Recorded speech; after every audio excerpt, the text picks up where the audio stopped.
YouTube content creator, social media influencer, meaning to say I am influencing you guys to have an interest in occupational safety and health, and also pure sciences, health science basically for now. So actually health science is related also to occupational safety and health. Okay? It's gonna be like that. So this is more on linkage, or to link one over the other. The health science will be related to occupational safety and health, then linked to health science, and then related also to pure sciences, right? So we need to connect the dots here. Okay, okay mga palaka, nakakauna ba ang tanan? So I promised you to talk a little bit of OSH, occupational safety and health. Then the health, that's very important, right? To connect to health science. Okay, so I'm gonna talking here OSH risk assessment, but this is not more on safety risk assessment. Okay, so this is more on the health risk assessment. So we need to elevate a little bit from the usual cases of how to how to assess the risks in safety point of view for different tasks and processes and operations, okay, in different industries and companies and factories or whatever industries you have. So, but here we focus more on the health risk assessment. Okay, so this is going to be basically important. Actually, the two are important really. So the safety risk assessment and the health risk assessment is under only risk assessment. Okay, the general terms will be risk assessment, and we need to categorize into safety risk assessment, in which focuses more on the job, processes, operations, tasks, activities, events, or whatever work will be able to perform. But we have also another category, the health risk assessment. So I'll be focusing more on the health risk assessment. Okay, so these two types of risk assessment, okay, category I mean, because the types are quantitative risk assessment, and we have also qualitative risk assessment. So these are the types, but I'm talking more on the category on the specificity of the events. So, meaning the safety risk assessment and the health risk assessment. So both of them are equally important to avoid or prevent incident and accident. Okay, something like that. Okay, so if something happened also, so that's also be a medical illness incident. Okay, when we mean of incident and accident, that will not be literal. It could be related to a health incident scenario, and also in a safety incident and accident scenario in the field, right? Construction activities, manufacturing activities, manufacturing processes, or the operation. So it's not really that literal, huh? Okay, you got the point, something like that. So I need to write now the title. Oh my gosh, so this is but actually there's also another one, but this is a separate a highly specialized risk assessment with regards to the environment. But normally when we do the risk assessment, we will consider the environment. That's why there's no specialized area for environmental risk assessment, because usually we always include environment in our general risk assessment or in our generic risk assessment, something like that. So if you try to be strictly, we have the safety risk assessment, health risk assessment, and we have the environmental risk assessment. Since environment is considered always in safety due to performing activities, tasks, operations, and processes, then we don't separate the environmental because it's in there also. For example, in health risk assessment also, so there's patient in the hospital, for example, or in the home or whatever situations or locations, The environment automatically is the place where it happens, something like that. So tantamount or equivalent to the location, the place, the area. So that's the environment. So that's why we don't need to separate the environmental risk assessment. But we do emphasize the factors, the effects of what's going to be happening also to the environment with regards to the patient. Something like in health risk assessment. In safety risk assessment, we need also to know the factors affecting, okay, towards the environment of those various activities, processes and operations that are happening in that particular factory, companies or industries. Because those hazards and risks will be released or generated to the environment. In return, or meaning to say vice versa also, the environment factors also will play an important contribution to the people itself who do the task, operations, processes, and activities. Meaning to say complementary, environment to the activity and activity also to the environment. So both of them will release hazards and risks. The two, the people and the environment, is gonna be like that. Okay, so never mind with the materials or the resources, because those are the part to cater and to complete their task. Okay, it's gonna be like that. You get the point? They're not. So I need to put here in my blackboard. Again, this is also very, very broad. Okay, if you really try to be meticulous or to be, you know, rigorous in explaining the extensive relevance of this risk assessment, because it doesn't focus only to safety, okay, to health and environment itself, of course, right? Okay, the contributing factors of the hazards and the rest are not mainly focusing to the people also. It's the environment and the work location itself. Okay, in fact, also the materials and the resources could also contribute to risks and hazards of the tasks in which the people are performing that particular construction activities, operations activities, processes, manufacturing, name it. Okay? Tasks generate. You get the point? Something like that. So I want you to listen carefully while I'm talking. Okay? Then just tell me if I'll be able to slow down a bit because I'm very fast in the communication, right? So we have OSH, okay? Risk Assessment is gonna be RA, okay? So this is really a requirement to become a safety professional, okay? It's in here, the employer will really validate your know-how and your knowledge, whether it is extensive or not. Not necessarily that you have so many credentials. The important really is you can have the reasoning of your experiences, skills, and talents with regards to occupational safety and health and environment. It's not really how many credentials you have, it's just a piece of the paper. To calibrate and to gauge the competency of a world-class safety professional, we need really to extract the know-how, the knowledge regarding the subject matter with regards to OSH and E actually.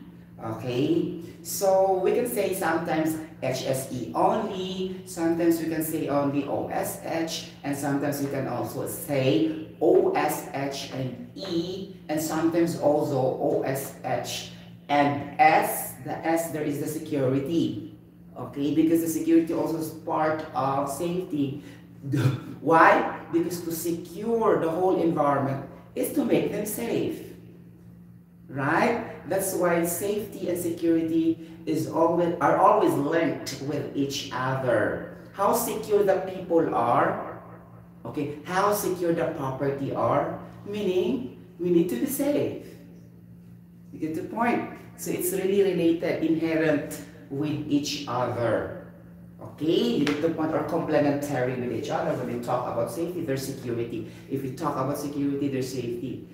Okay, if there's security, then the people are safe in that particular habitat. Habitat means location, situation, area, environment, place, where they live, where they occupy, where they do their job, where they live comfortably, or where they are doing their tasks. Okay, that's habitat. Okay, that's more on environmental terminology. You get the point?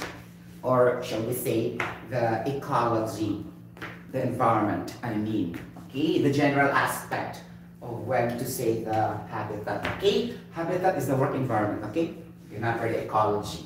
You get the point? You get the point, mga palangga kumitan. So risk assessment, RA, occupational safety and health. Actually, there's still and E and S. Actually, to be strictly more strict, we need to say OSH and ES, risk assessment. Because the security also have its own risk assessment in the, controlling the what's going in, what's going out. For example, in a particular accommodation, they have to monitor the safety. Maybe there are physical violence if they will just accept any kinds of visitors. So this is going to be also the risk assessment in terms of security. For example, in the school, in the government institution, in the industries and factors also, there must be also security risk assessment. Okay? It's not limited only to OSH, and ENS, because they will try to prevent culprit. Culprit meaning stealing of the properties from the outsiders, the intruders that will contribute to the violence, physical violence. Okay? You get the point? So problem also. Okay, so that's gonna be on the security risk assessment. So if we try to be strict, we have the safety risk assessment, health risk assessment, environmental risk assessment, and security risk assessment with regards to the properties of the people. Okay, so if I try to explain everything regarding those types, these categories, then it will not finish the whole day. So I need to focus only by now for health risk assessment, so HRA. So this is gonna be more fitting to me because I'm doing my health, fitness and diet, exercise. This is more on the health science. Okay, you get the point. So we always attach the word science here, right? Okay, so how can we start for this? Actually, there's so many things in my brain cells. Later, I will explain to you. Okay. Okay, mga legit OSH professionals, okay, this is your time to shine, right? Please listen to this risk assessment discussion, okay? It's gonna be like that, okay? Okay, first and foremost, before going to the details, we need to introduce to you some clarity on the definitions.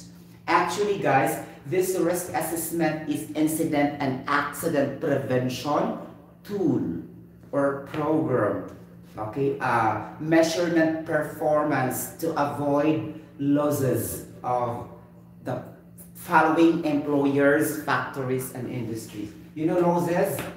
LOSSES. Could it be property damages like that, the people itself, if they are becoming injured, and there will be losses in the financial aspect in terms of medical insurance, medical expenses in the hospital, something like that for the people, property damages for the costs. For example, for the costs of the raw materials that have been damaged, and also for the products, cost of the products that have been damaged, for the cost of the equipment and machine or machineries that have been damaged also, that when the accident is happening, something like that. These are all losses. Okay? So this is very important. So we need to summarize it as losses only. That's why Saudi Aramco, when I work there, they have loss prevention department, LPD. Okay, and the loss prevention department, the safety compliance officers and engineers will be working there.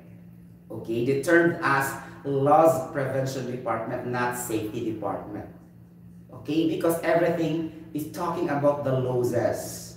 Okay, from the property, equipment, cost, something like that. Okay, You get the point, and also the morale. You get the morale and the reputation. We have also losses in that. For example, if we have so many accidents and incidents in our companies, our morale and reputation will be damaging also. The impression of the public and in the community will say, ah, that's a bad company. Why like that? This is an example of the morale, okay, and reputation and image loss, LOSS, of the industries and factories. So most of the employers also are focusing to the imaging and reputation and the impression. Okay, this is part also of losses. Not only the cost, money, okay, damages to the equipment, properties, and in the environment. Okay, damages to the environment. Okay, be careful with the damages to the environment because other people will be affected in your companies, factories, and industries nearby on your operations. Okay, the impact of your neighboring, okay, people, neighboring industries and companies in which your company is situated and located, and it produces a lot of risk operations, and you will be able to contribute pollution in the environment, and they will be affected. Okay, especially industrial pollution. What I mean is gonna be water, air pollution, and also land pollution. You know, due to spillages of your hazardous release of your chemicals, something like that, then the land will be contaminated and it will go to their land also. That's land pollution. Okay, land degradation. Okay, this is about environmental, right? Okay, so land, air, and water pollution. These are the risks involved. So be careful also with your risks, operations and processes. That's why we need to assess the risk and evaluate the risk. And this has been the legal obligation to the employer, okay, to meet the regulatory OSH compliance by the government, and also in the international scenario, the OSHA, or could either be the Nepomuceno or the IOSH, something like that, but it's more on the OSHA talaga siya, okay? You get the point. Because OSHA is more on regulatory kasi. Okay, you get the point. Something like that. Okay. So, ganon. Mga losses talaga siya. Okay? Again, risk assessment is an incident and accident prevention tool. Sorry, my tongue is swirled. Prevention program and tool to avoid and eliminate losses from the employer. Okay? Losses including the people, the assets. Meaning if there are fatalities and death, then the employees are lost. So losses also from the employer. They are the asset of the organization. Then how can they progress? Okay, and then how can they have the profit? And how can their business will be sustainable or endure for a longer period of time if there will be no people working already, because all are dying because of the health risks, and all are dying because of the huge major accident happening at one time. For example, fire and explosion. So there will be no more asset anymore, right? And there's no people anymore to hit their progress, and their business will be entirely go back to zero. You get the point? So nothing, everything will be phased out. Okay, so if that happens, the huge fire and explosion is very, very dangerous. Okay, you get the point? So that's gonna be like that. Losses always, huh? LOSSES. Okay, that's why the world-class Saudi Aramco has its own department, the LPD, the Loss Prevention Department, in which the OSH and E professionals are working in it. Okay, because I work there also, being a safety compliance engineer 3 level. Okay, something like that. You get the point? Okay. I'll just have this kind of job, though this job is not a challenge for me, really. Okay. My purpose of this is just I have to have my stable money to keep on investing like that, blah blah blah, so on so. But this is not a challenge. Okay. because I've been working already for world-class companies in the Middle East. Okay, because I've been turning into this, and you know, my expertise regarding to OSH is not really used in this company. Okay, sorry. Okay, I've been telling the truth. Okay, so it's gonna be like that. Okay, risk assessment. First, I need to discuss the risk assessment generally, the generic. What are the steps? Okay, OSH professionals who are listening right to now, okay, just generic muna tayo ha. Risk assessment. Okay, with regards or regardless. Okay, wow. Regardless to whether it is an environmental, safety, health, or security. Something like that. Okay guys, you know, sometimes also I treat myself like a book. B-O-O-K. Okay, I'll try to create my own, you know, and conceptualize my own, you know, definition if I understand the coverage. I'm not totally dependent in the books or in what I read in the, you know, in the Google or the internet. I'll just it out, something like that. Okay, I will make my own.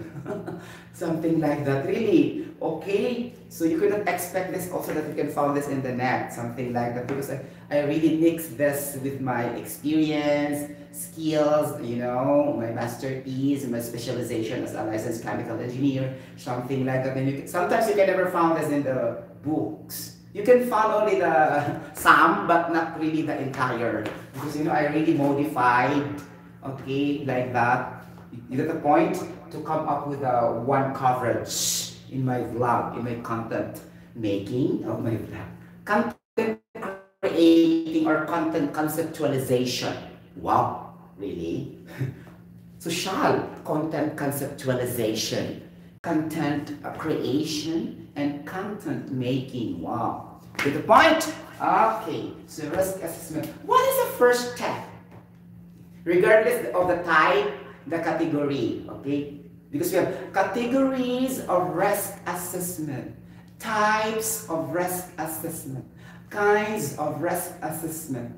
Okay, it depends on the situation, but normally in the books or in the net, we can find only quantitative risk assessment and qualitative risk assessment. But I create my own category of risk assessment, my own only. Okay? You get the point? My own creation. But be sure your own creation also has to be logical. It's on point and not subject to debate. You get the point? So you should think in that way. You should be smart enough to create your own, you know, creativity of learning or knowledge after digesting and extracting contents in various sources you gathered through reading and studying, something like that. Okay? So after your research, rigorous research. What is rigorous in English? Extensive, profound, like that. Okay, meticulous. Wow, these are the synonyms. Okay, something like that. Okay, or strict, rigid, like that. Okay, solid, like that. Solid and extensive research. Something. Hi, shout out to Ma'am Michelle Rivera and Thelma de Loma. So sorry if sometimes you cannot relate the subject matter, so you can listen a bit, something like that, and you can come back again, like that. So it's up to you guys, huh? But I will be happy to if you are staying in my vlog. Okay, it's my pleasure, and I will be grateful for that. Okay, so risk assessment. Step number one. What's gonna be the step number one? Oh my gosh. What is the step number one for risk assessment? Okay. Anybody? Okay, like that. Okay, there's gonna be at least 5 during the, you know, UK National Examination Board of Occupational Safety and Health. So there's a question like this. Okay, then you need to understand. Okay, step 1. Do not memorize plainly, huh? Understand. Okay, number 1 is talking on the hazards, then we need to identify. Okay, identify the potential hazards. Okay, like that. Identify the potential hazards. So you may also confuse if you are not very good in English. So in the first sentence, we have the predicate and we have also, okay, the subject and the predicate, right? Okay, now your subject will be the potential hazards and your predicate is to identify. Meaning to say the predicate is more on the action, verb. Okay, something like that. So, noun and a verb, something like that. Then, your action verb here is to identify. Right? Meaning of action verb, meaning you give effort, you give energy to do that. Something like that. Okay, and your noun is the potential hazard. Okay, noun, and the hazard is the basic noun or the root word noun. And then this potential is describing your hazard, then we can say it will be transformed to an adjective. Okay? Why I'll say this whole thing is a noun? Because these are complete package. Potential, hazards. So they are combined now. That's why they are total noun. Okay? But if we try to separate the two, since these hazards are being described under the description of potential as an adjective, okay, potential, adjective describing your hazards. So what is potential in definition? Okay, let's investigate and scrutinize one by one. This is going to be the learning actually, guys. You need to dig one by one and extract one by one if you really understand or not. If you cannot understand, then go to some references and sources. It's not enough to pass and escape. So I hope that all students all over the world are doing this also. Okay. Disclaimer, I'm not intelligent, I'm not magna cum laude, I'm not cum laude, I'm not graduate with honors. Okay? But this is really the basic way how to do it in understanding. You get the point like that. You get the point? So, you get the point mga palangga, it's gonna be like that. Okay, disclaimer, okay, I am only dense lister after 4th year college. Okay, but when I reach 5th year, I don't graduate with honors. Okay, because I have lower grades. But the lower grades I have still pasok sa banga in my presidential scholarship. It's still passing because if I don't maintain grades, I will be ejected in the presidential scholarship. Okay, sponsored by Fidel V. Ramos. Okay, something like that. So presidential academic scholar sponsored by our president, the Fidel V. Ramos at the time. So if I will not maintain grades, then I will be ejected also. It's just happened that it really needs something pa siya in order to be like that. And then I did not pass for the honors in the 5th year college. Something like that. You get the point? Because all of us will be competing na talaga. All engineering disciplines like that, whatever, and my score is low. Low, L-O-W compared to them. Okay? And I'm not qualified. Kuwag mga point something. Okay? Kuwang-kuwang jud siya, guys. Okay? It's gonna be like that. So, it's gonna be like, identify the potential hazards. So, potential means like that. Okay? It's gonna be in English grammar. You can find this also in the Webster dictionary. So, potential meaning the probable or the probability. Okay? Probability. Okay? Like that. Probability. The chance of. Chance. Okay? Like that. Okay? Third is gonna be the possibility. Possibility. Okay? How possible it occurs? Like that. Possibility. Okay? You get that? It's gonna be like that. So this means by potential. Okay? The chance, how it occurs. The possibility, how it occurs. And the probability, how it occurs. How probable the hazards will be occurring. Okay? The chance that the hazards will occur. And how possible the hazards will be occurring. Okay? So that you can establish and quantify the risk impact. Something like that. You get the point? It's going to be like, what else? How many things? Under potential, I cannot enumerate everything, the definition of potential. Huh? How likely to occur. Likely. Okay, something like that. How frequent to be happening? Something like that, okay? It has to do something to that, okay? So if you do have the potential, the frequency will follow for that.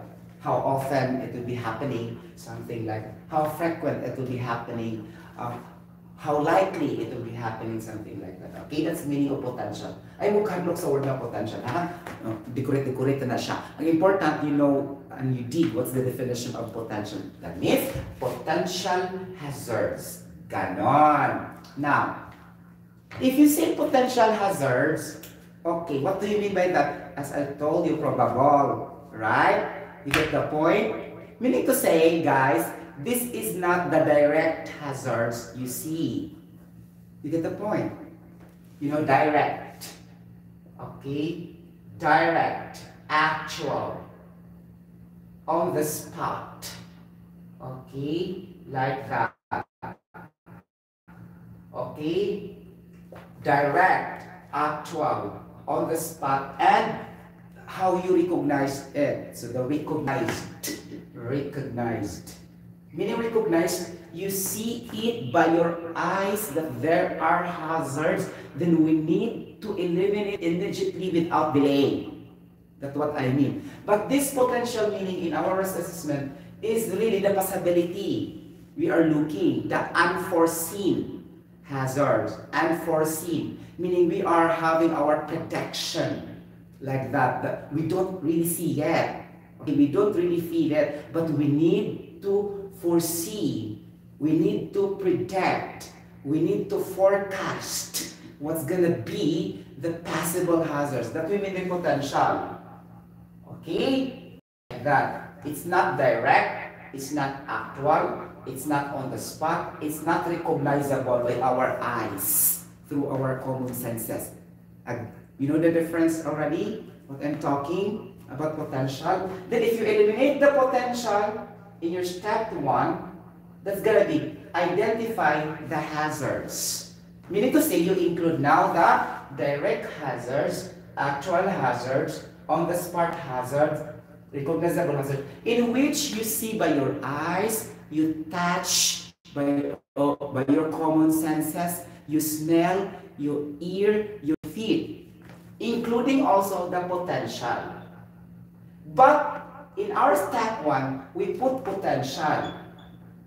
Meaning to say, if we see direct hazards, actual hazards, on-the-spot hazards, recognized hazards by our common senses, then we need to intervene immediately.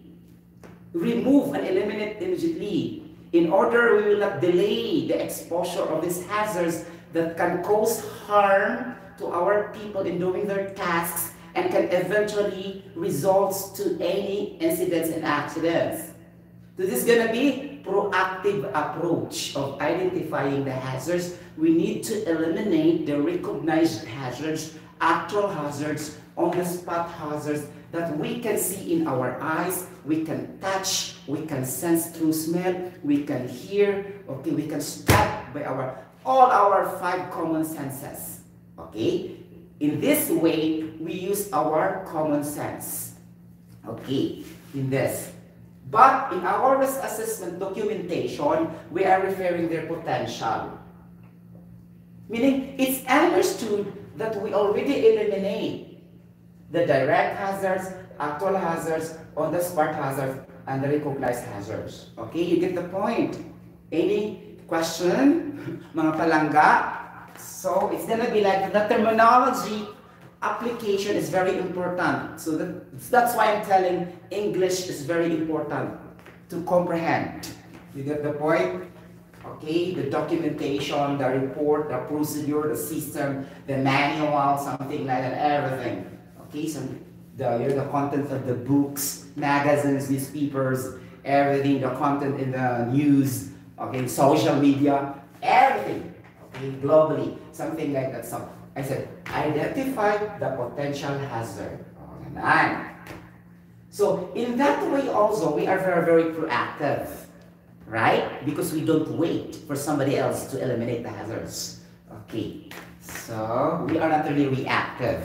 Because reactive, we are waiting for somebody to help us to correct or eliminate hazards. It should not be like that. And we don't need the safety professional to push us always to do that, because you are saving your life first above all things. Okay? You get the point? We as an individual all over the world has its own life that God gave to us. Then why you rely to others to save your life? It's you who will save your life.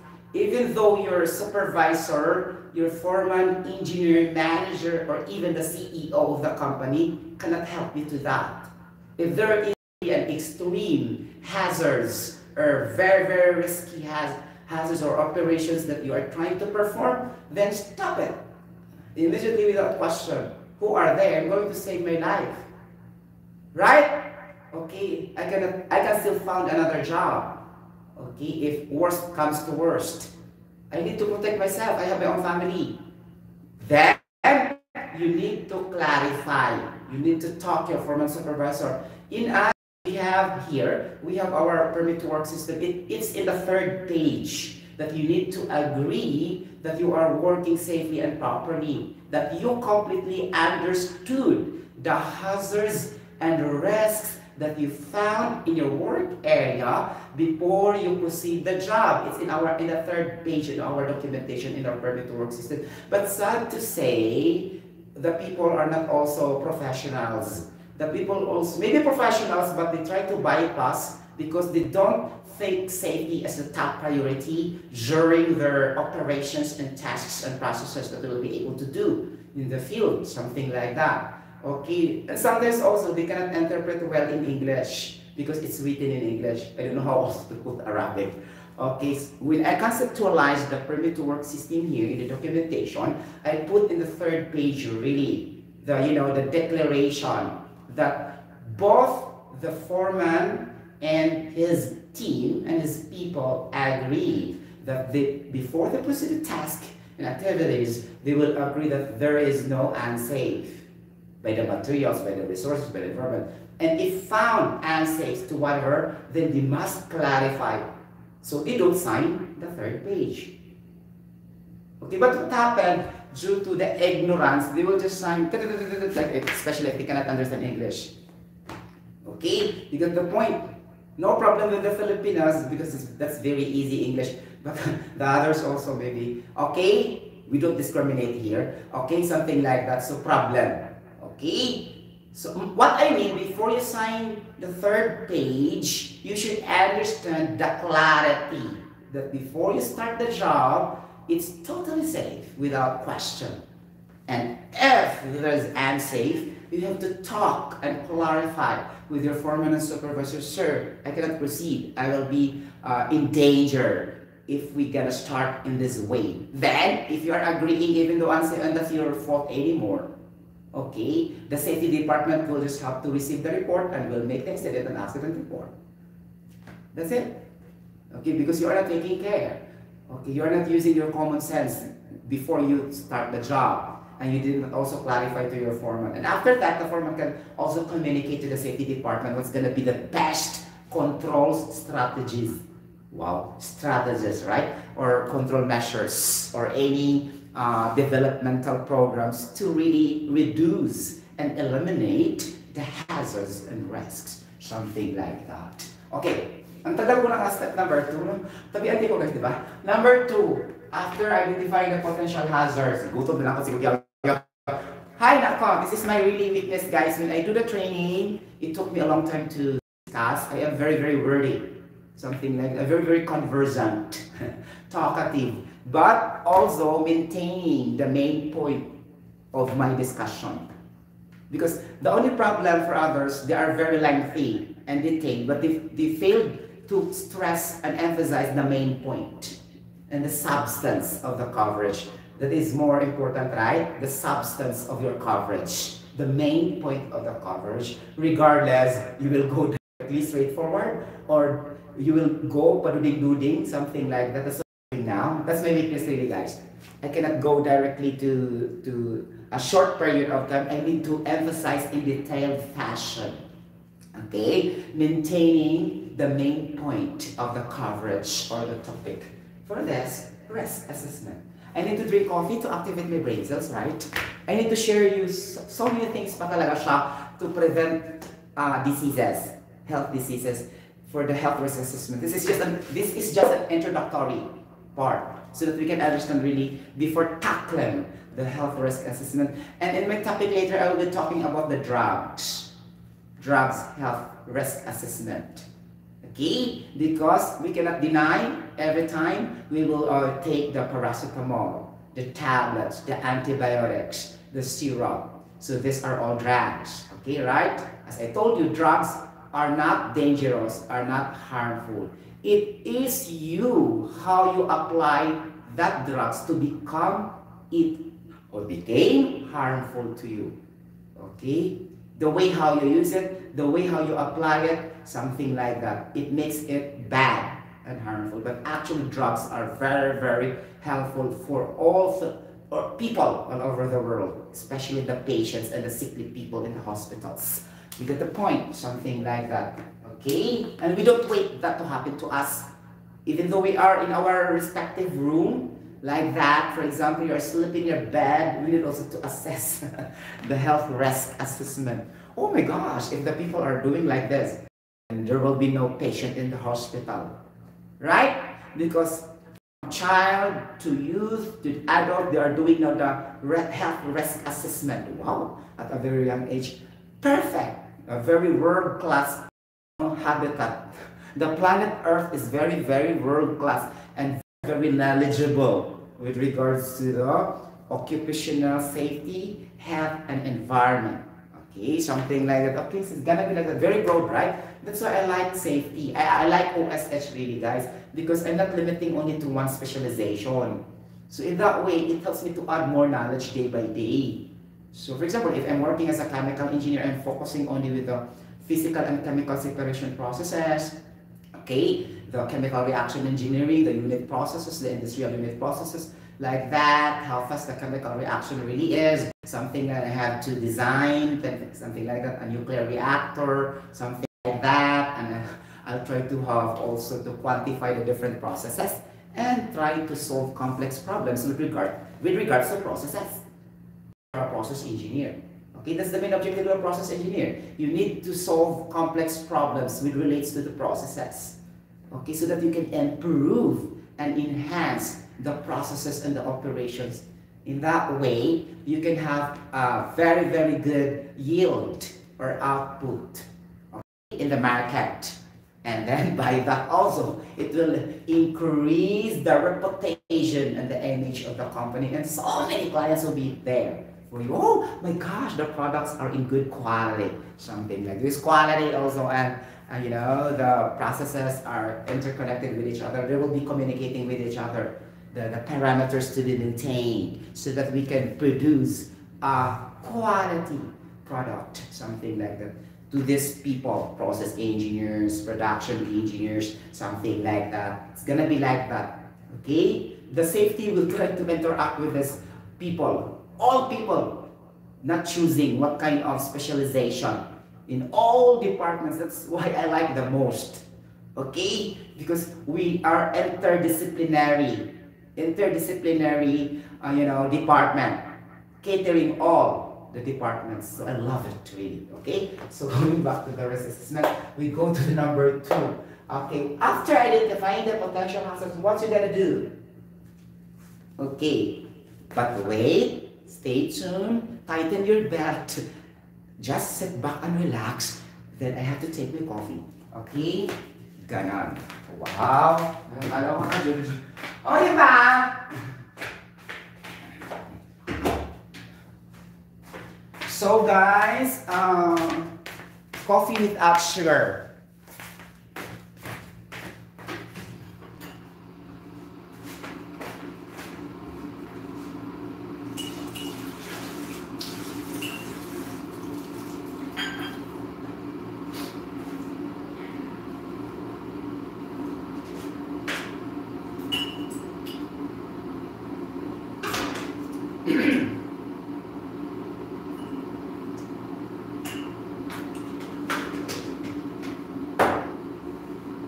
Hello guys, we're still in step number 1. identify the potential hazards, and I thank you.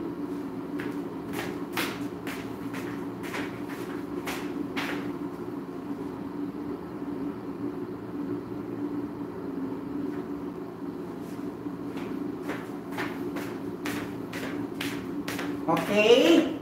Minum sa coffee guys, ito activate my brain cells. Caffeine, right? Caffeine can really activate your brain cells, and after that you will be active and energized in whatever thing you do like that. Okay? Oh my gosh! Shout out Michelle Rivera and Thelma Di Goma. Mga silingan ako sa chart. Wait. Mga silingan ako sa Tinaan City of Naga, Cebu. Okay.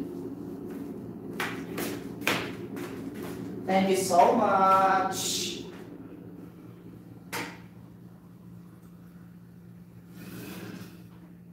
Hello guys. Hello mga kalagakong hitad. This is your OSHE instructor, Engineer Sotero and Nepomuceno Jr. Now, we go to step number 2. Okay. That's I really miss kasi guys, because you know, I've been in the training department also when I was in the UAE, United Arab Emirates. Okay. So I really miss the comprehensive, you know, training performances like that, or conducting trainings. Okay. So that's why I really love to vlog, because it's the same thing. The only difference guys is I don't have audience. Okay? My audience are all virtual. Something like that. Okay? Online platform of communication. That's the only difference. Okay? I don't have live audiences to interact. Okay? Only chatting like that. Wow! Bitterness to the highest level. Wow.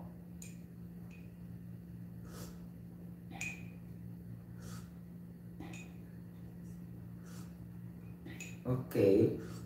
Ay naku, nakakaloka. Guys, last night, nag-enjoy ko sa mga chemical reactions, right? I'm very happy that, you know, I investigate really what's gonna be the happening. We do the chemical reactions for this, like blah, blah, blah. So as I'm enjoying. Okay?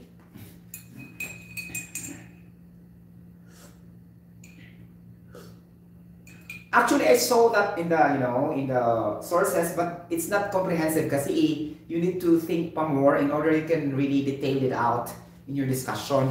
And in fact, it's not been written there also. So what I did, I mixed all my stock knowledge and dumugo mo yung brain cells ko. Talagang inano ko siya talaga lahat. And then actually, na perfect good siya last night, right? Okay.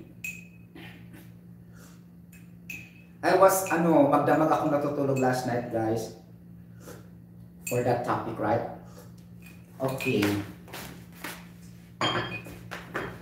Okay, guys. Do not expect me to sing today because my voice is cracked. Cracked. Very, very cracked. The more I kept on talking, it alters the quality of my, voice texture. Right? That's why my nieces told me, if you will become an instructor in the future, then you cannot sing properly anymore because it will alters your vocal texture. Really? If it is like this, I will never be on the academy. Okay? Because, I love to sing. You get the point? So, I think maybe vlogging and, trainings will be enough already for me. Not necessarily teaching in the, in the university or in the schools or institution, because it's partly the same, but the methodologies are not the same.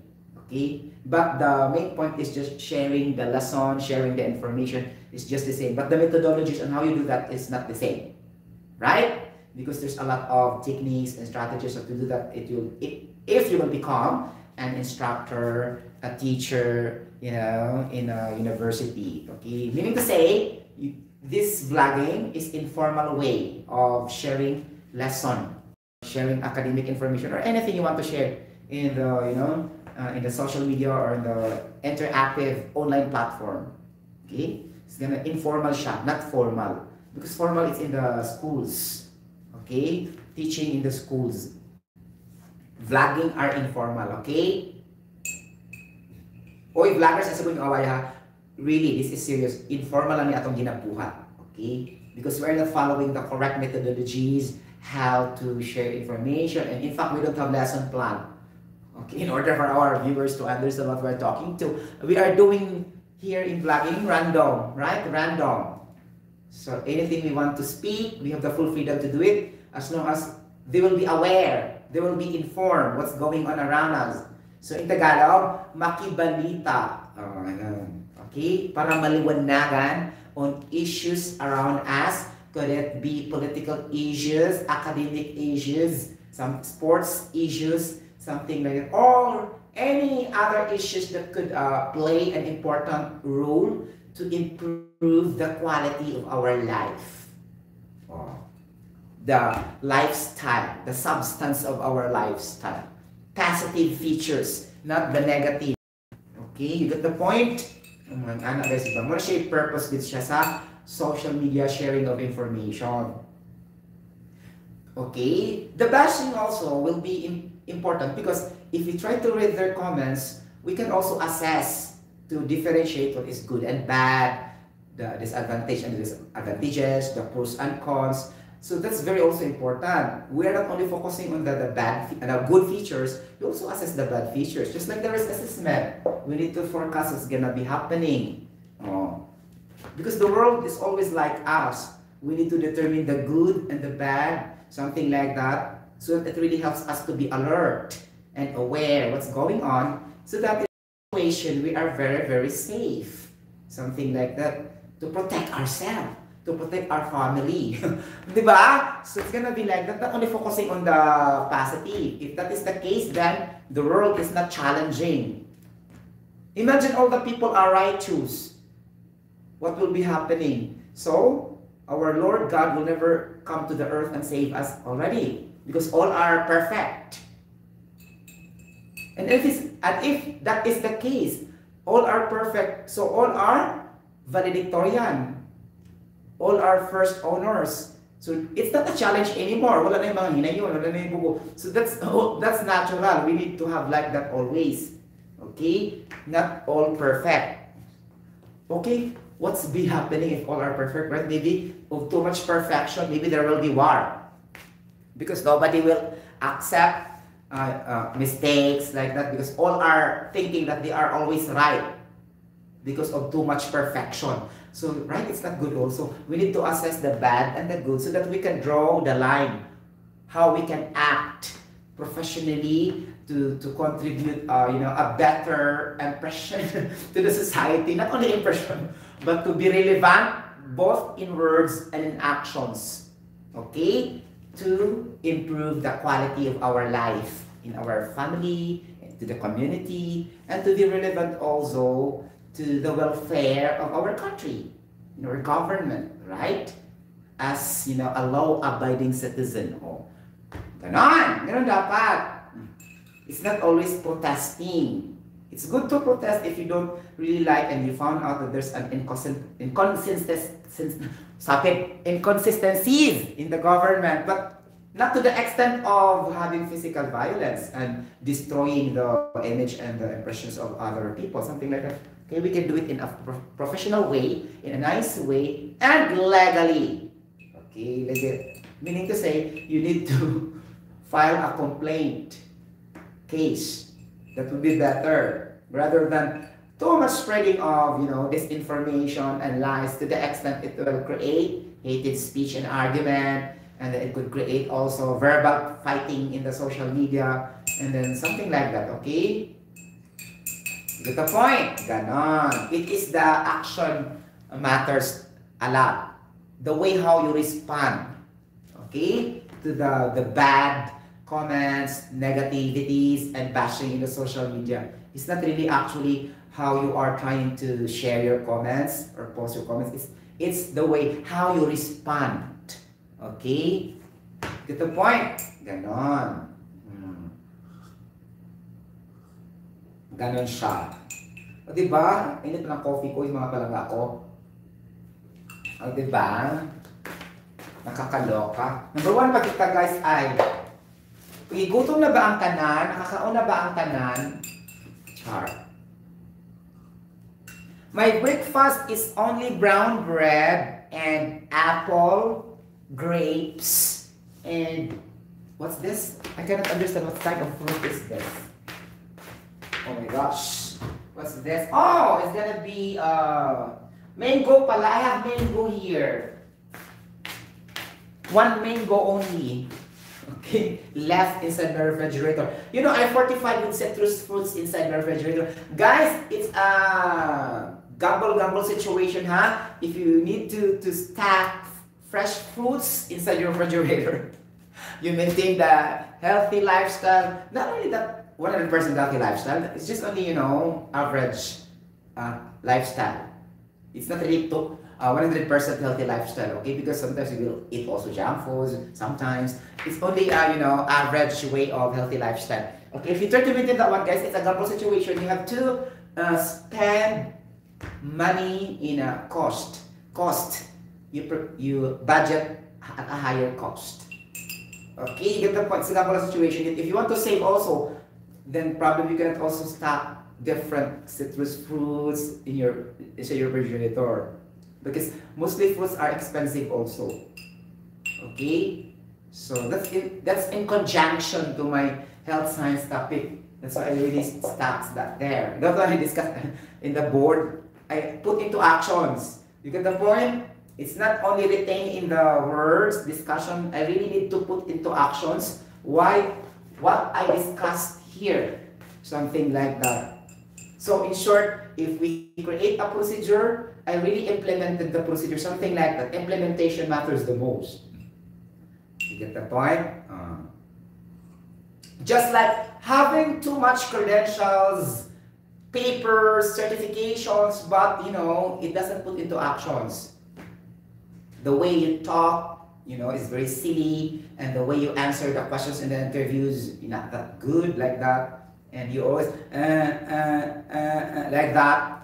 Too much pause in your answers, and if you answer it also fluently, there's no substance. The main point also lost in the question. Your reasoning is not really that valid. Something like that. Okay, so that would be useless. Your credentials does not speak to yourself. Okay, it's gonna be like, for example, if you are an engineer, you should also be a real engineer, whether in words and in actions. Okay, not only in written, but admittedly, mostly are good in written. Cannot speak that much. Only few that God give talent to those who can communicate effectively and spontaneously, because not all engineers can talk spontaneously. Okay, so it depends also to the type of individual, right? Even though you are not a professional, also there's also a good communicator, even though high school graduate, like that, elementary, something. So they are also a good communicator. It doesn't matter, as long as you love it the most, and you keep on learning day by day, and you know, research, reading, like that, whatever. It doesn't need to have a teacher all the time. You get the point? You yourself as a teacher already. Nakakaloka, di ba? And all your resources around you. Okay? You should be independent. You can stand in your own feet. Oh, like that. Not enough always listening with sharing of videos about that. You should research by yourself. Okay? After you listen it. Okay? And you should validate and verify also. For example, me also, I have so many links sent by my friends about medical science, something like that. I really read sometimes, and then I extract the main point, and then not enough, I validate to other sources. Really, I verify to other sources. It really coincides to others. I will really not believe immediately if there's a link given to me. One source. I need to verify and validate the other sources Could it be really true and correct? Maybe there's an inconsistencies again, blah, blah, blah, so and so. I need to calibrate or to gauge the information. How true, how correct, how technically correct, something like that, okay? So that's enough. If you receive the lens like that, blah, blah, blah, and you'll open, no, it's not. Validate the sources. This is a quality of a scientist. That's why we have gathering of observations, okay? Gathering of observations, the step 2 in scientific research. No, step 3 in scientific research. Okay, then after that you have the inferences, and then hypothesis, and then the body of your scientific research, the content, and then your generalization, your conclusion of your scientific research. Okay, so that's why you need to gather observations. In that way, you have so many data.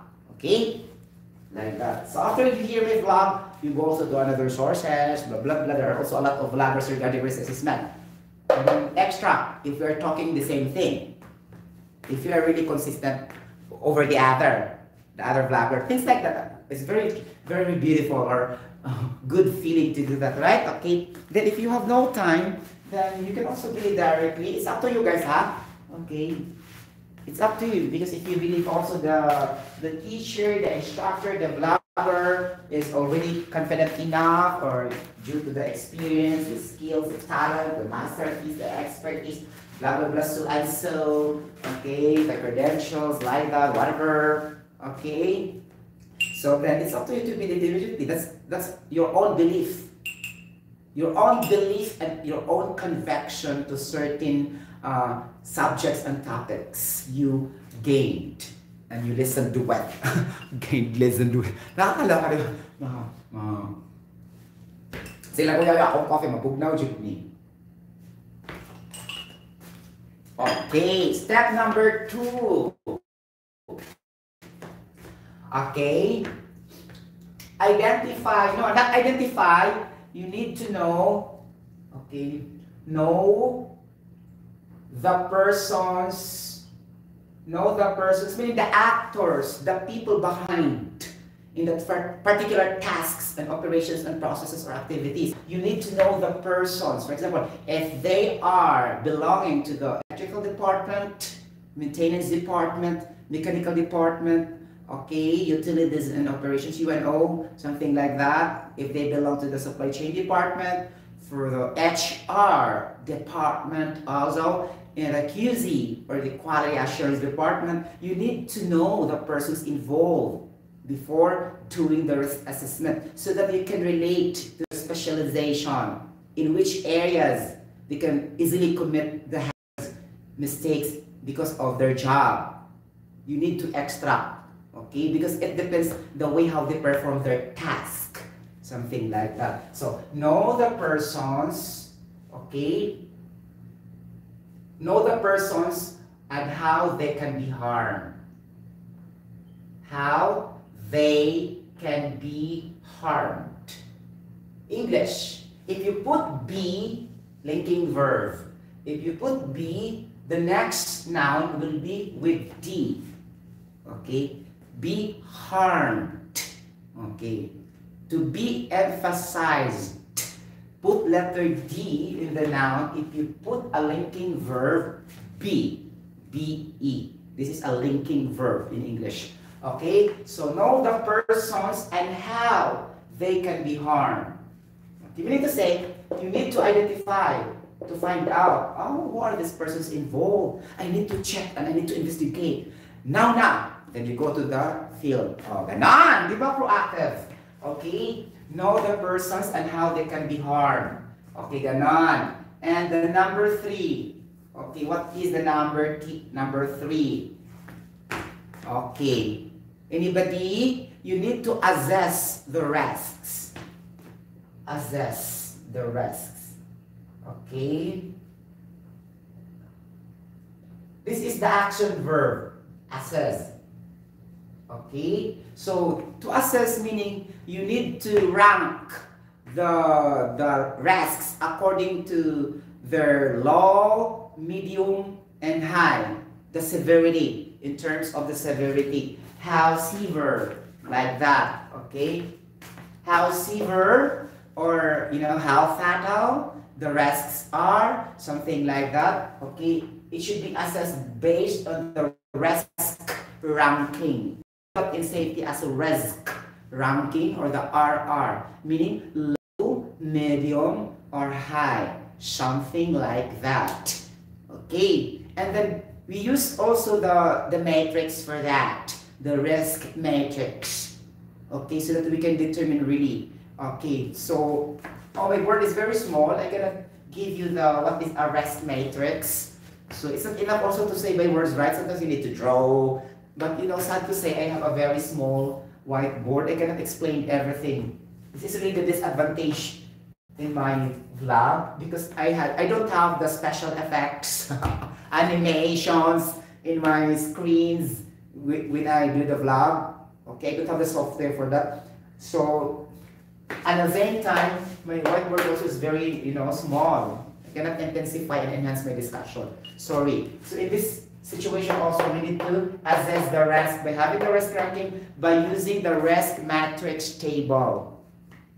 So Sotero, what is the risk matrix table? That is a graph, just like in math. We have the y and x axis. You got the point? Like that, and then in the y, you have the, you know, how likely to occur, meaning to say the frequency. And then in the x-axis, we need to know the impact, okay, the consequence, something like that, of that particular hazards and risks. So we need to say the impact and the consequence versus the frequency and how likely to occur. So you will multiply the y and x axis, that will be your capital R or your risk ranking value. So in that way, for example, from 1 to 10, oh, that's gonna be low. 12 to 15 or whatever, it's gonna be medium. From 20 to 30, something like that, it's gonna be high. So you can quantify where it belongs with regards to its severity, something like that, okay? Either it's low or medium or high, quantitatively, something like that. Okay, you get the point. So the numbers you gain, R is the result. No. R is equals to y times x, y-axis times x-axis, in which your y-axis is the how likely and the frequency, and the x-axis will be an impact and the consequence. But it should be denoted and reflected with a certain value or figure or number. Then there's a table. 1, 2, 3, 4, 5, 6. 1, 2, 3, 4, 5, 6. And it's just like a math in, you know, in high school. And then you need to project the x and y, multiply that one, and that will be your risk ranking. Ganon. It's here in the number 3 that you will be able to use that tool. T-O-O-L. Tool. Okay, get the point. So, tool or device. Because the tool and device doesn't necessarily mean a tool that you will use also. That's not literal.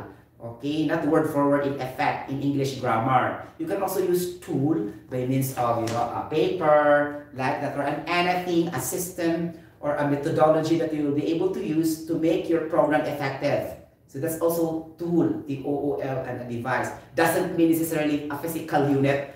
Tool, you use the hammer, the wrench, the machine. So this is grammar, okay? Not literal, okay? So can be also applied in another term. So this is gonna be your risk ranking tool or risk ranking device to gauge and calibrate the effectiveness of your assessing the risks. If it is low, medium, and high. And I thank you. Good night. Okay, so as is the risks. That's number 3. Step number 3. Okay, step number 4. Okay, like that. Do not memorize, understand, ha? As I told you. Okay, you understand, and then later na lang siya i-memorize because you can change the terminologies by your own self. Okay, so because if you plainly memorize, if you forgot the words, then you will be stuck up and you cannot put already, especially in enumeration examination, outline examination, because you are dependent on the certain word that the book is using, something like that. And actually there's so many the same meaning for that. Okay? So that's the technique. Okay? Read the sentence first.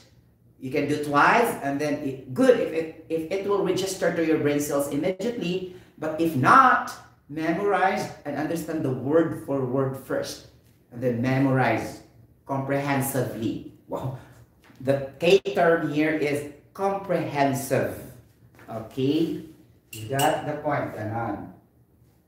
Meaning, you are not memorizing plainly word by word. Okay. Assess the risk. Okay. Number 4, after knowing the risk ranking and the severity of the risks, what will be the next step? Okay. OS professionals, step number 4, in a generic risk assessment. Okay. We gonna evaluate the risk. Okay. We gonna evaluate the risk, and upon evaluation, it's gonna be low, it's gonna medium, it's gonna be high, like that. So that's the time we establish our control strategies or control risk controls. Okay, risk strategies or control strategies. Okay. Do not be confused with the terminologies. Terminologies lang yung strategies. Strategies meaning methodologies, styles, programs, okay? Like that, schemes, like that, systems, like that, okay? You get the point? Okay. The strategies have so many the same meaning, okay? You can say risk control styles, risk control methodologies, risk control outline, risk control steps, risk control procedure, risk control system, risk control schemes, risk control program. Okay? The strategies is just only the one of it. I use it because it sounds also elegant and expensive. Something like the risk control strategies, right? Okay.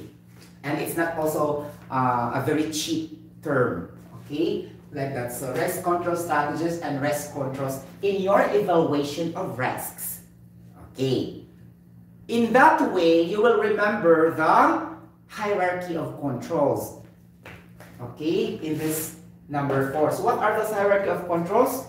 Mga safety professionals all over the world. What are those? Okay. So gamit nyo yung board. I have a very small board. Okay.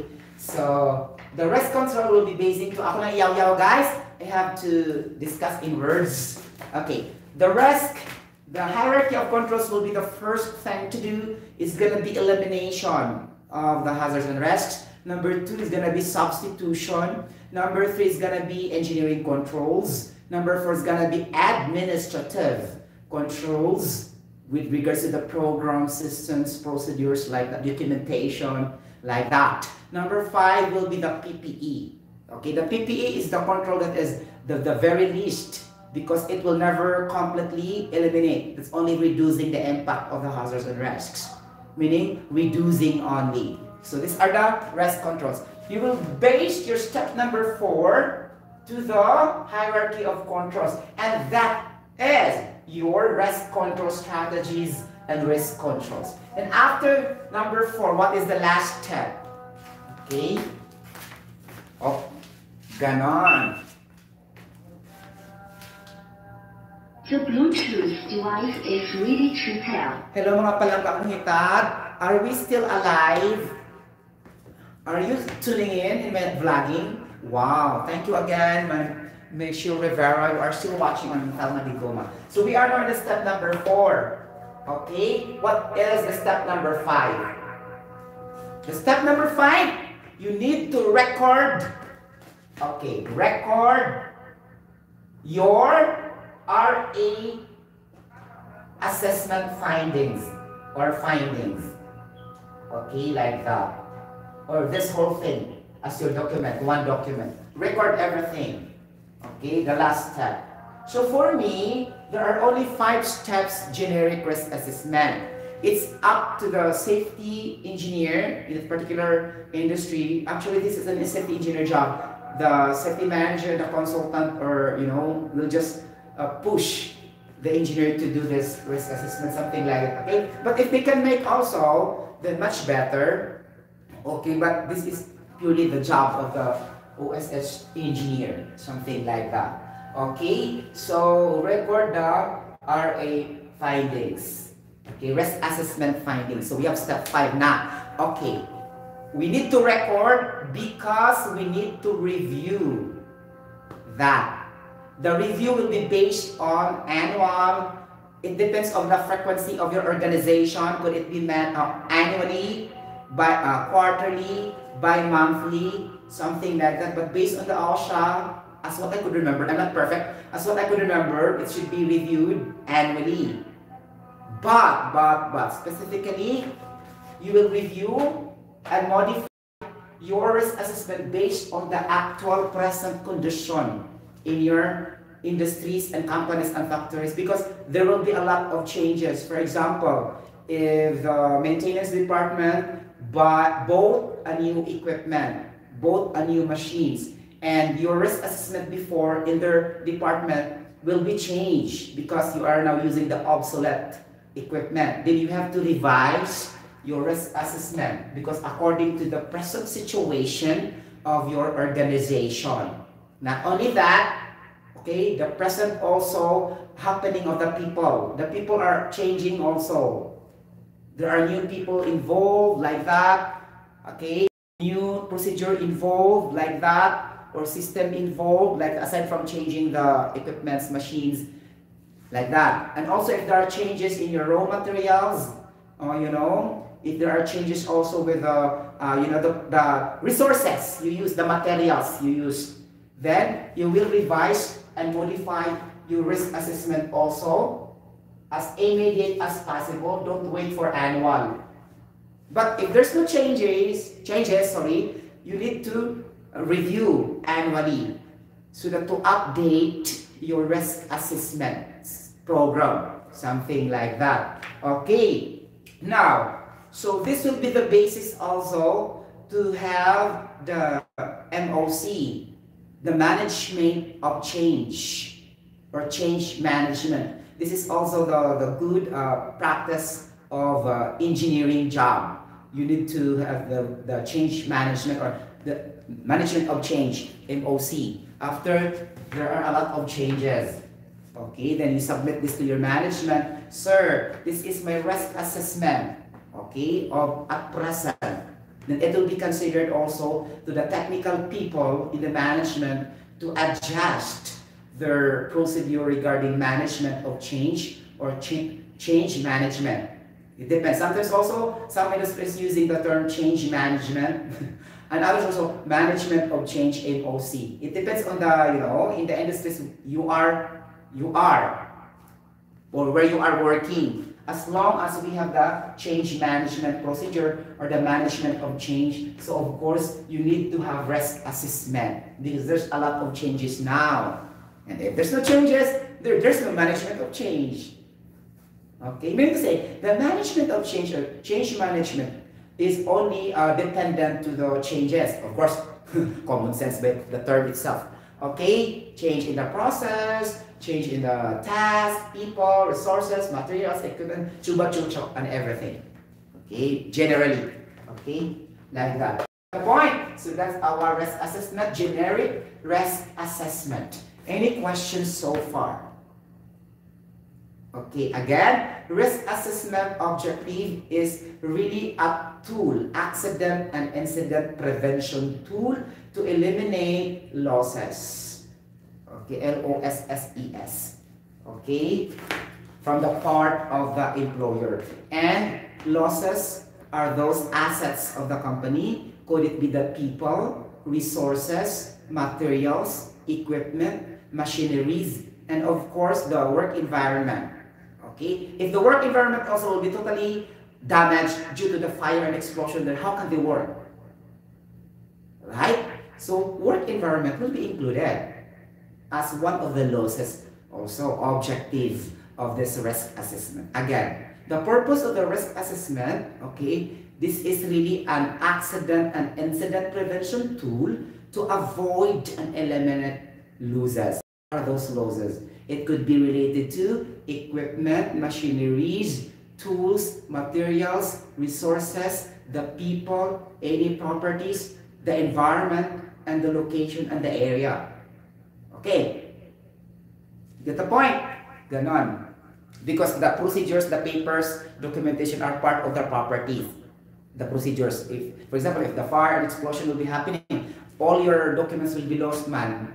Okay, mga procedure ninyo, mga papel-papel, all will be burned. So papers, documents, computers are part also with the property.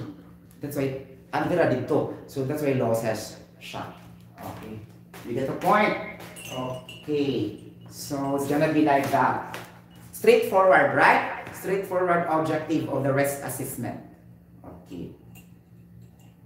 Now. Is a risk assessment, sir, is a reactive monitoring or a proactive monitoring? This is a question. Because usually when you do the performance measurement, we need to know that that is based on KPI. Okay, key performance indicator. You get the point? And then you can establish a good OSH performance or safety performance. Then you need to identify if you are using the reactive monitoring or the proactive monitoring. Is risk assessment, question is very clear. Is risk assessment, Sir Sotero, is a proactive monitoring or a reactive monitoring? Ganon. So how can you say that? Is a proactive monitoring, very clear. We need to identify the potential. It's not yet happening. Right? The potential hazards and risks. So we need to say the incident and accidents are not yet happening. Okay, you are assessing already the rest already in your organization. So this is proactive monitoring. Okay? So Sotero, give me an example of a reactive monitoring. Okay. Incident and accident reporting is a reactive monitoring because the incidents and accidents are already happening. And you need to find out what are the root causes, the direct causes, so that it will not be coming back again in your organization. It will not be happening again at this in another time. So that is reactive monitoring. Okay? Incident and accident reporting. You get the point? Reactive monitoring. Okay. Near miss reporting. Okay, mga reactive na siya because it happens already. You see already. Okay? And you did something. Okay? Like that. So meaning to say, if we try to put that in our fire safety, fire, F-I-R-E, okay, you know, the proactive is more on the prevention, not on the protection. This is, I always emphasize this in my OSH training. Sorry guys, we need to calibrate really the terminology, okay, please. Okay, we have the fire safety. Fire safety categorized as fire prevention and fire protection. Because some safety professionals, they treat that as one. No, it's not the same. Protection, meaning we need to protect. The fire will be there already and we need to protect. But prevention, the fire is not already happening. You get the point? Then we need to prevent. Meaning to say, the protection is more on cure part if we try to put that in a medical science or in a, you know, hospital for the patients. The sickly people are already there and you need to cure. That's equivalent to fire protection. You need only to protect. But it's happening.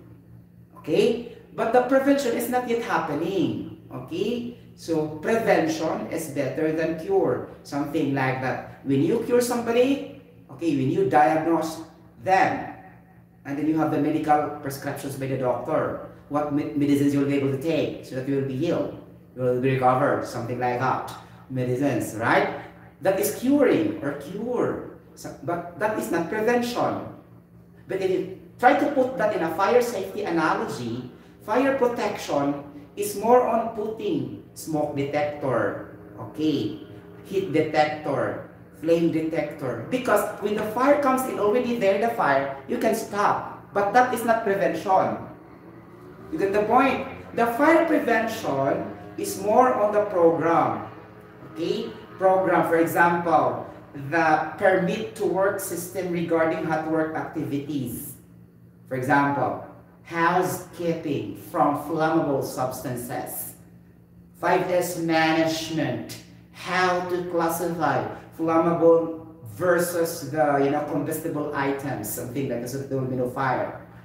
Okay, so these are the prevention, meaning the program, the system, the procedure with respect to fire safety. This is fire prevention. It's not the same with fire protection. You get the point? That's why we put that fire protection / prevention. But it's okay if you interpret that in that way. It doesn't matter as long as we need to eliminate and to avoid fire from happening. It doesn't matter. But I'm teaching you to be clever in the terminology application. If you will make a document or a procedure, for example, if you're a safety engineer in your organization, we need to be clever how to apply terminology to terminology, and you should be extra careful how to use it. Okay? Because in an organization, there's no editor. You yourself will be an editor. Okay? If you are a safety professional, because we are not working in the journalism.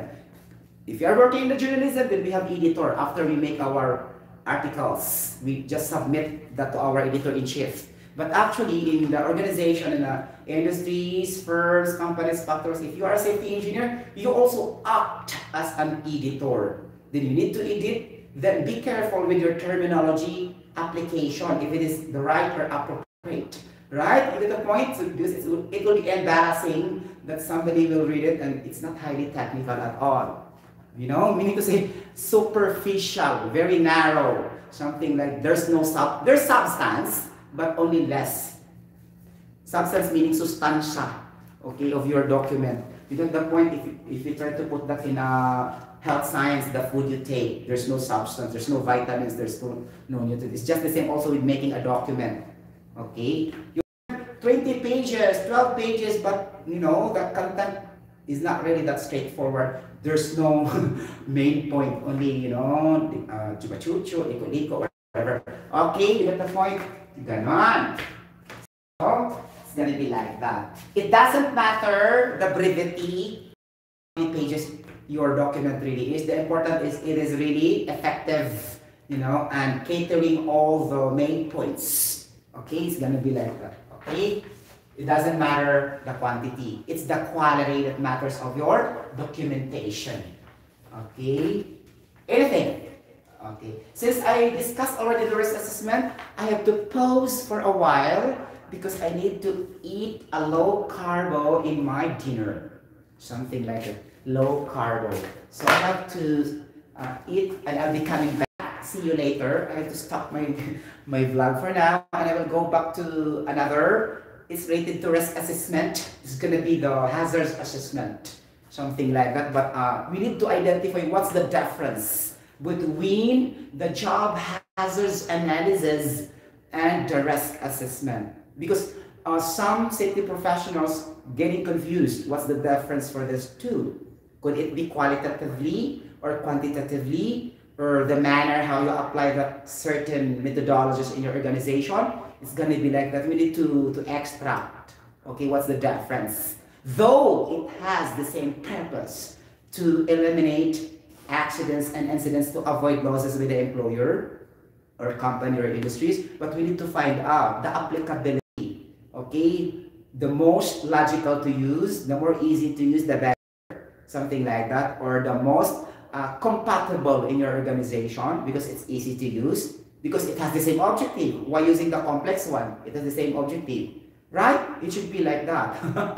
You get the point? It has the same objective. Go to the most direct procedure, okay? So that the people also will not be confused. Oh my gosh, it's very simplified. I love it. Perfect. Something like that. You get the point? So I'll be coming back. See you later. I'm gonna eat my dinner. Okay, low carb dinner for a while.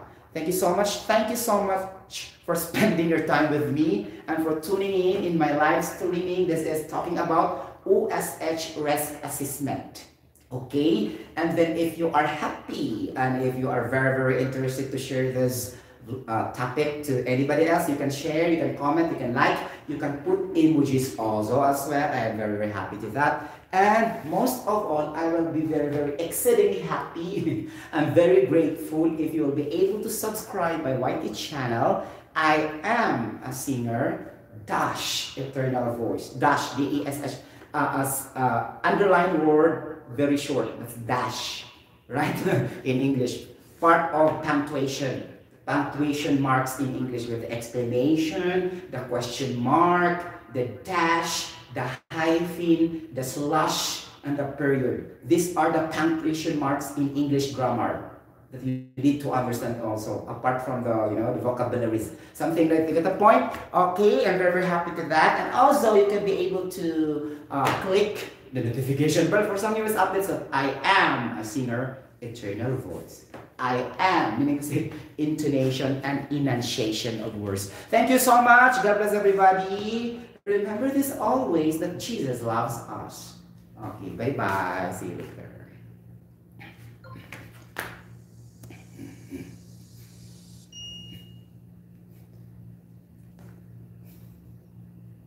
Nakakalog ka mga palagakong hitad.